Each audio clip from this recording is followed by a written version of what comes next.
Puji Tuhan. Selamat hari Minggu saya sampaikan kepada ibu bapak saudara semua yang saat ini ada di rumah masing-masing karena masih beribadah di rumah masing-masing di hari Minggu yang luar biasa ini. Dan hari ini kita akan mendengar firman Tuhan secara langsung ya melalui live streaming Facebook. Dan saya percaya sinyal di tempat saudara semua pasti bagus, baik. Karena itu persiapkan hati dan seluruh hidup saudara untuk bersama-sama kita akan mendengar renungan firman Tuhan. Setelah itu saudara bisa melanjutkan dengan menaikkan beberapa pujian di rumah saudara, lalu juga menaikkan doa. Karena hari ini memang hari untuk beribadah kepada Tuhan ya. Kita tunduk kepala dan kita berdoa.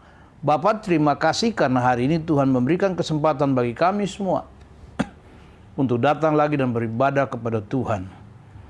Dan pagi hari ini kami semua ada di rumah kami masing-masing dan kami mengikuti renungan firman Tuhan yang akan disampaikan secara langsung melalui live streaming ini.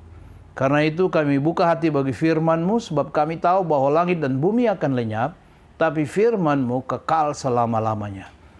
Karena itu biarlah perkara yang kekal itu yang diwartakan berulang-ulang kali bagi kami semua, supaya kami terus diajar Tuhan, dibimbing, diarahkan, ditegur, dinasihati, bahkan diberkati Tuhan lewat firman-Mu. Dan jika ada di antara kami pada hari ini yang datang kepada Tuhan dengan masalah, pergumulan, tantangan, kesulitan-kesulitan hidup, kami percaya Allah yang hadir di rumah kami masing-masing mampu melawat, menjamah, dan merubah keadaan kami semua. Terima kasih Tuhan, urapi kami dengan urapan dari sorga, supaya firman-Mu menjadi berkat bagi kami sekalian. Dalam nama Tuhan Yesus kami siap untuk menyambut firman-Mu. Haleluya, haleluya. Amin, amin, amin. Puji Tuhan.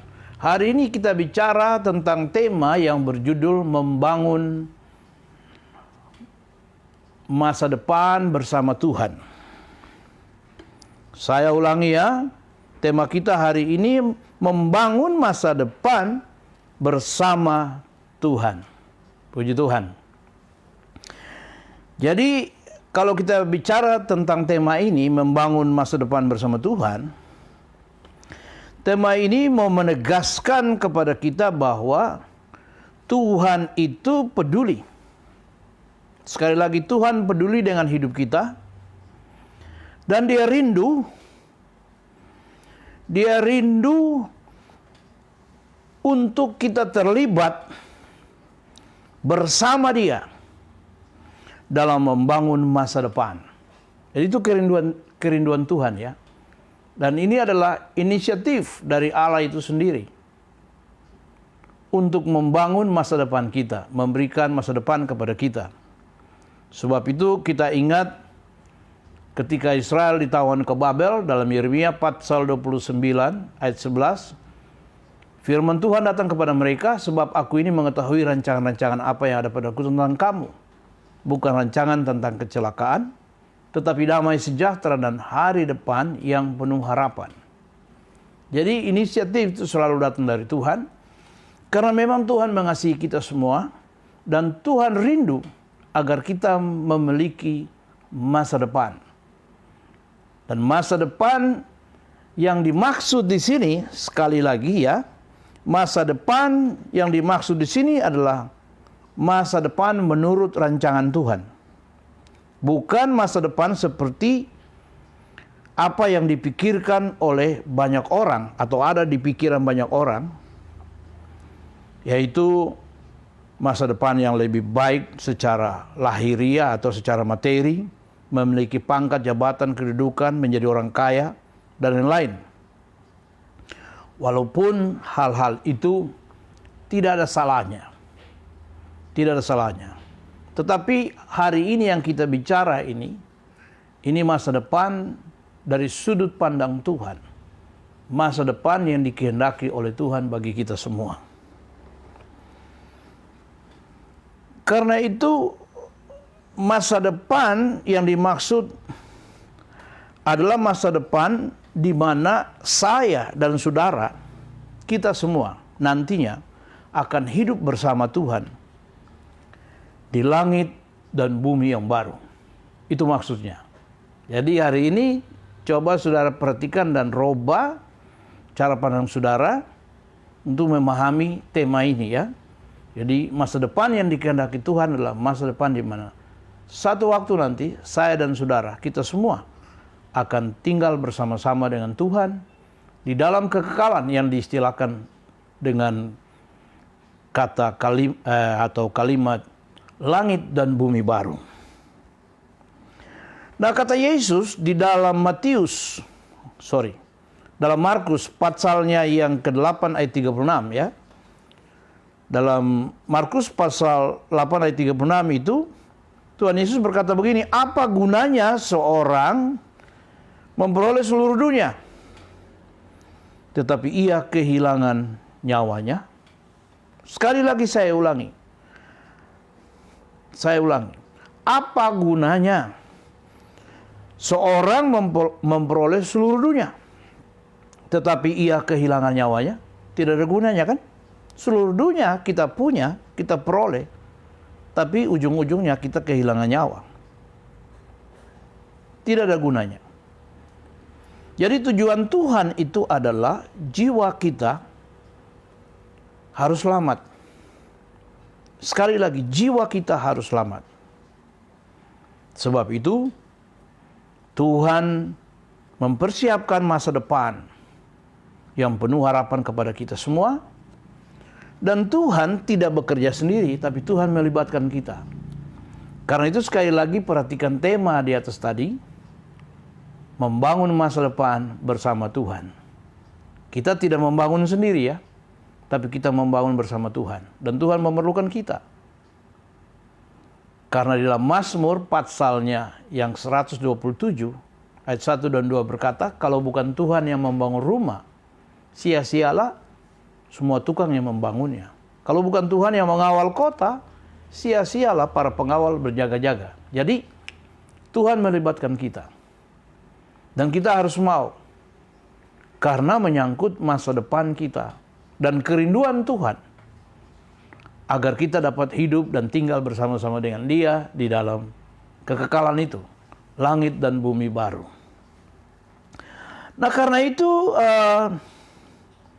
saya melihat ada 3 kebenaran yang melandasi tema ini untuk membangun masa depan bersama Tuhan.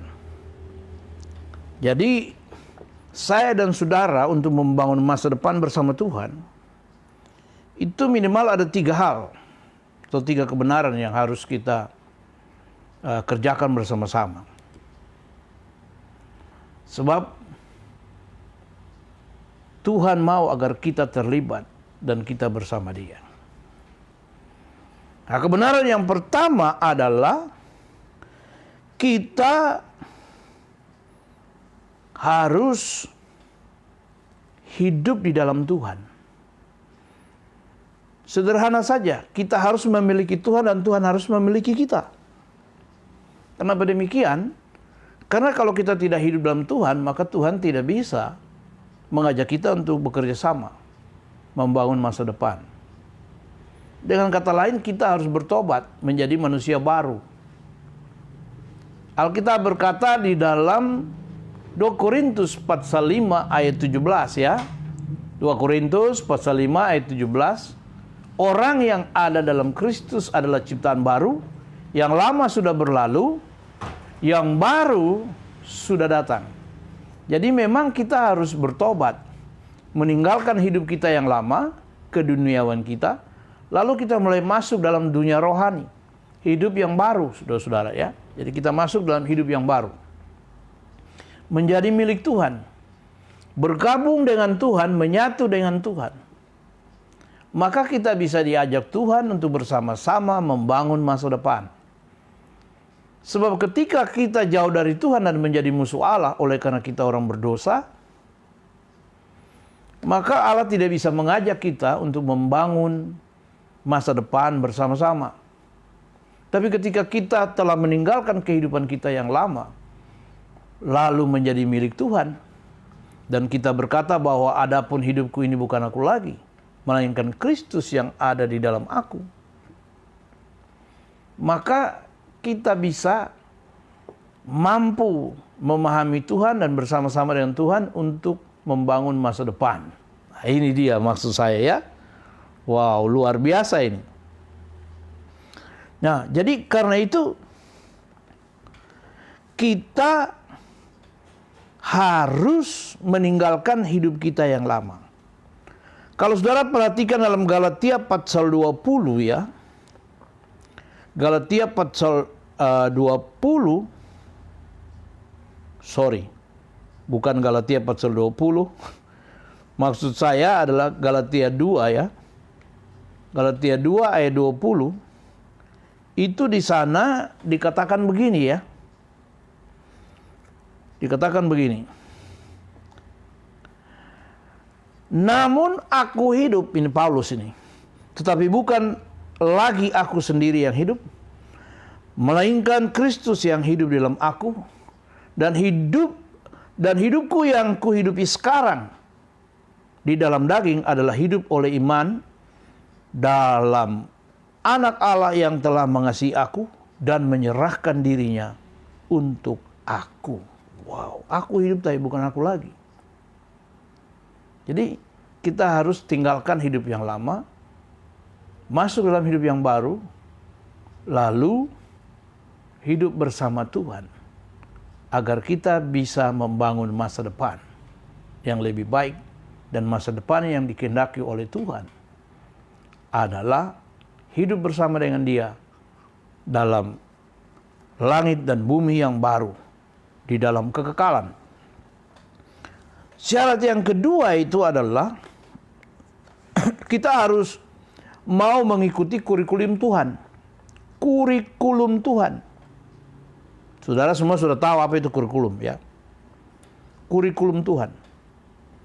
Jadi kita harus mau dilatih, kita harus mau belajar untuk menjadi pribadi-pribadi yang siap diproses oleh Tuhan menjadi dewasa, menjadi orang yang sabar, menjadi orang yang lebih berhikmat, menjadi orang yang lebih rohani.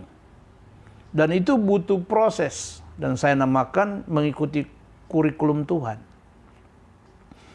Ketika Tuhan membawa Israel keluar dari Mesir untuk menuju ke tanah Kanaan, agar di sana mereka dapat beribadah bersama kepada Tuhan dengan bebas, maka Tuhan menuntun mereka melalui padang belantara.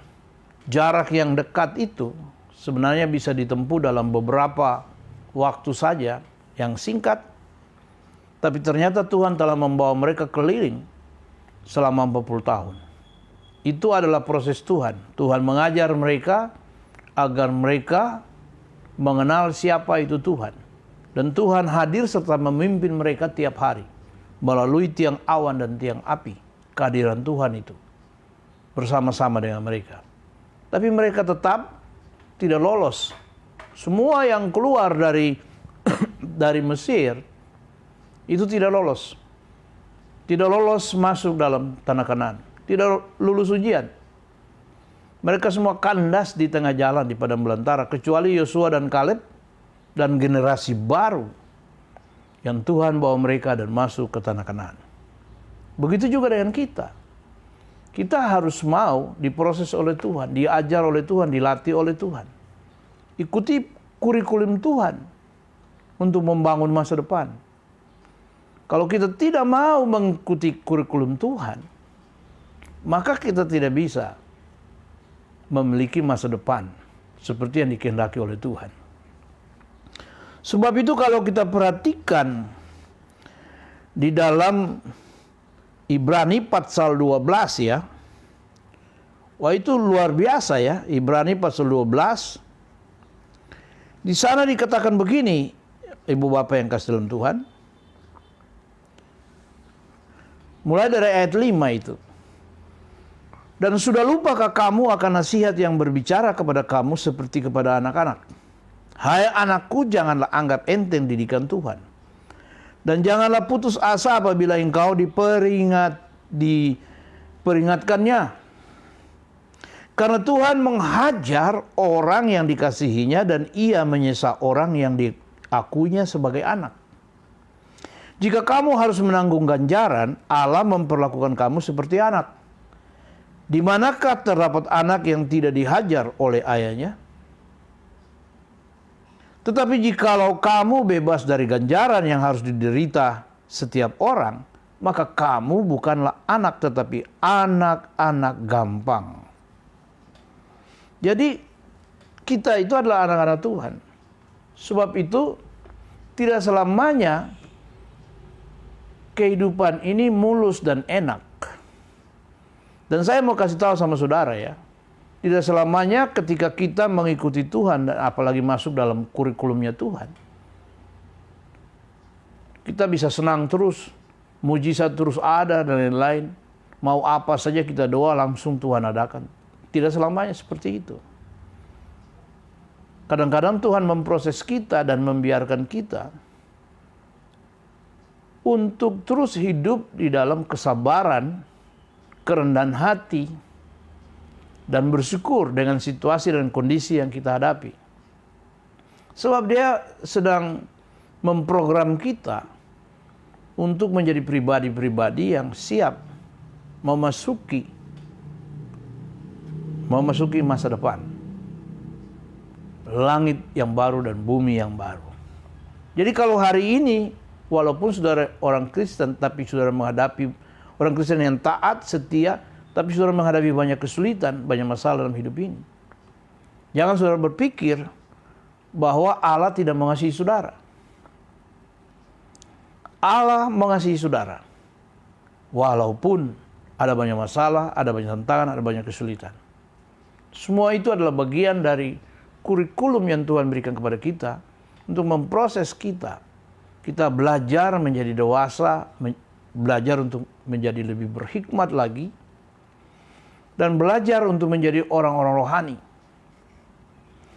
Orang-orang yang bukan manusia gampangan, tapi orang-orang yang berkualitas. Nah, ini kebenaran yang kedua yang perlu kita catat dan kita hidupi. Kebenaran yang ketiga, Ibu Bapak yang kasih dalam Tuhan, kita harus hidup dengan iman. Berani hidup dengan iman. Dengar baik-baik bahwa dunia ini adalah dunia yang penuh dengan tantangan, masalah, dan pergumulan. Dunia ini bukan Firdaus. Tapi dunia ini adalah dunia di mana kita sedang dilatih oleh Tuhan dan kita sedang dipersiapkan. Dan sebenarnya Alkitab berbicara tentang dunia ini. Dunia ini adalah tanah dagang. Pemazmur berkata dan dinyanyikan dalam nyanyian Mazmur, jauh dari tanahku dagang di dunia, rindukan tempat yang tiada semuanya. Ku berseru Tuhan kapan genap, hari keluputan dari jurang yang gelap. Jadi dunia ini jurang yang gelap. Kata Petrus, kita ini adalah pendatang dan perantau dalam dunia ini. Jadi dunia ini bukan tempat tinggal kita. Dunia ini sementara. Nah, ketika orang hidup dengan iman, maka dia akan diberikan dorongan oleh Tuhan atau mendapat dorongan dan hikmat serta mampu untuk memahami tentang kehidupan ini bahwa hidup ini sementara. Hidup ini seperti uap. Sebentar ada lalu lenyap. Itu berarti bahwa dia harus hidup dengan iman dan melihat dengan mata iman jauh ke depan, langit yang baru dan bumi yang baru.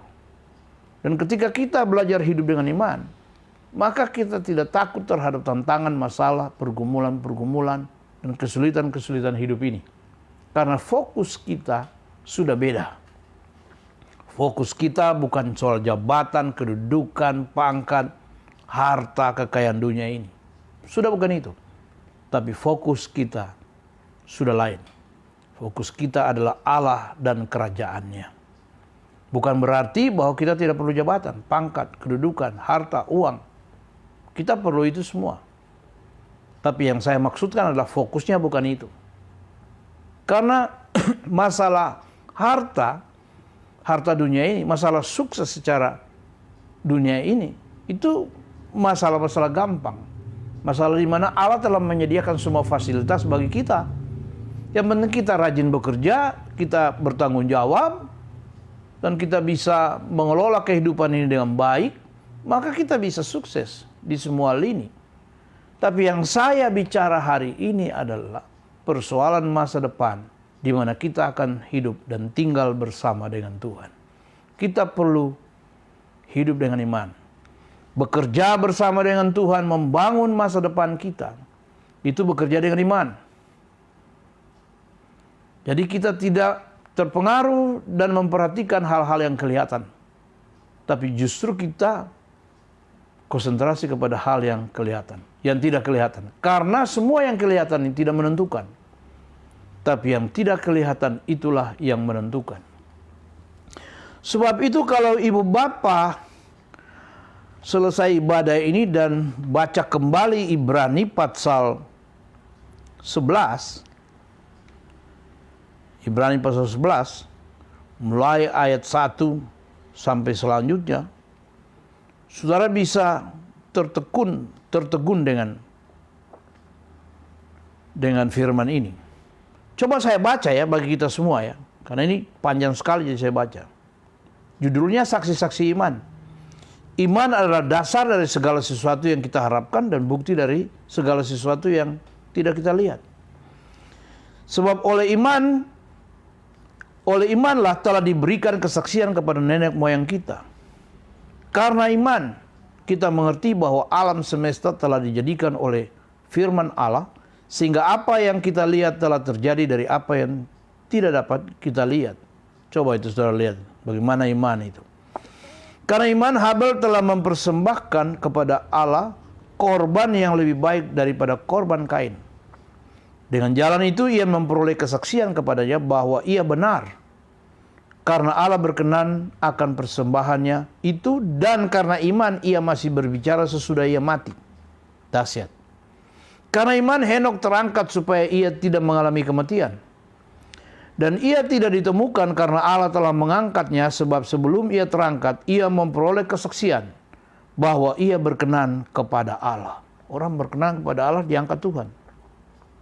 Tetapi tanpa iman tidak mungkin orang berkenan kepada Allah, sebab barang siapa berpaling kepada Allah, ia harus percaya bahwa Allah ada dan bahwa Allah memberi upah kepada orang-orang yang sungguh-sungguh mencari Dia. Karena iman, maka Nuh dengan petunjuk Allah tentang sesuatu yang belum kelihatan, dengan taat mempersiapkan bahtera untuk menyelamatkan keluarganya, dan karena iman itu ia menghukum dunia dan ia ditentukan untuk menerima kebenaran sesuai dengan imannya. Dan hari ini selanjutnya, karena iman Abraham taat ketika ia dipanggil untuk berangkat ke negeri yang akan diterimanya menjadi milik pusakanya. Lalu ia berangkat dan tidak mengetahui tempat yang ia tujui. Karena iman, ia diam di tanah yang dijanjikan itu seolah-olah di suatu tanah asing, dan di situ ia tinggal di kemah dengan Ishak dan Yakub yang turut menjadi ahli waris janji yang satu itu. Selanjutnya saudara akan baca terus ya. Baca terus. Dan saudara akan menjumpai lebih jauh di situ saudara-saudara. Di dalam ayatnya yang ke-13 yang berkata begini, dalam iman mereka semua ini telah mati sebagai orang-orang yang tidak memperoleh apa yang dijanjikan itu. Perhatikan baik-baik itu. Tetapi yang hanya dari jauh melihatnya dan melambai-lambai kepadanya, dan yang mengakui bahwa mereka adalah orang asing dan pendatang di bumi ini.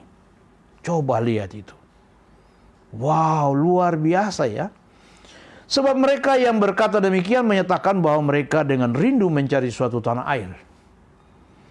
Dan kalau sekiranya dalam hal itu mereka ingat akan tanah asal yang telah mereka tinggalkan, maka mereka cukup mempunyai kesempatan untuk pulang ke situ.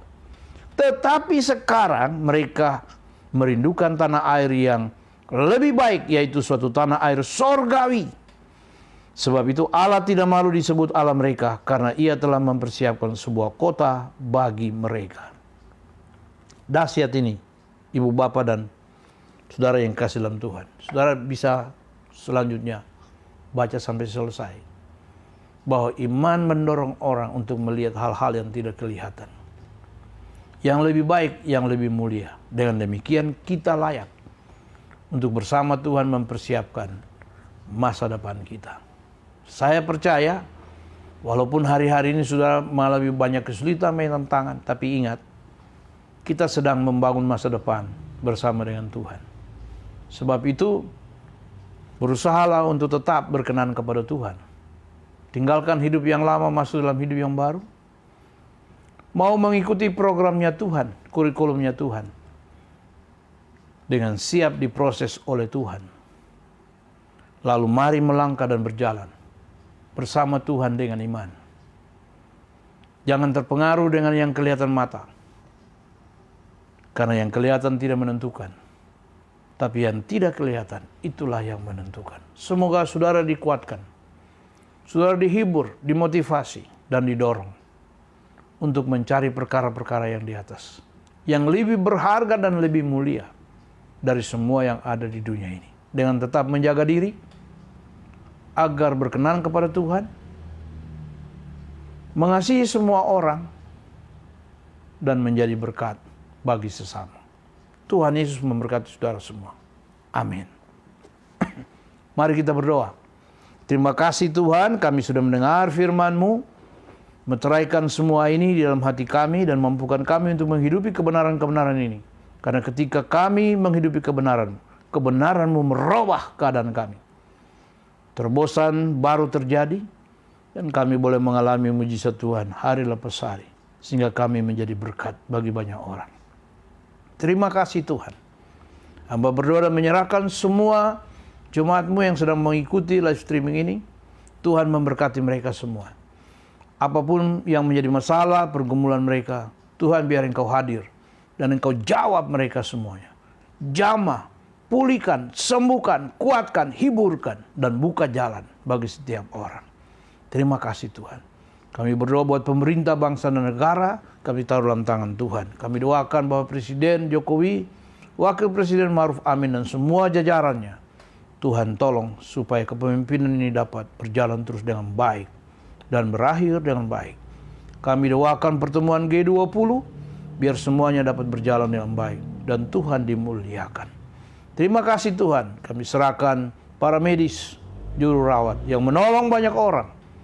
Tuhan, Engkau sertai mereka, jaga lindungi supaya lebih banyak orang lagi akan ditolong. Terima kasih Tuhan. Situasi ekonomi, keamanan, kesehatan dari bangsa kami serahkan dalam tangan Tuhan. Tuhan campur tangan dan Tuhan tolong. Terima kasih Tuhan. Akhirnya sekarang turunkan berkat-Mu dan berkati kami semua Tuhan. Mari saudara-saudara angkat tangan, buka di hadapan Tuhan dan siap terima berkat. Kasih karunia dan damai sejahtera yang melimpah-limpah dari Bapa kita di surga, rahmat dan anugerah dari Tuhan Yesus Kristus, serta persekutuan kuasa Roh Kudus, biarlah memimpin, menyertai saudara semua, mulai hari ini sampai Maranatha, Tuhan Yesus datang kembali. Semua kita yang diberkati, bersuka cita, dan tetap punya pengharapan di dalam Tuhan, sama-sama kita katakan, amin, amin, amin. Selamat hari Minggu, Tuhan Yesus memberkati saudara semua. Kita jumpa lagi dalam waktu dan gelombang yang sama di masa yang akan datang. Tuhan memberkati.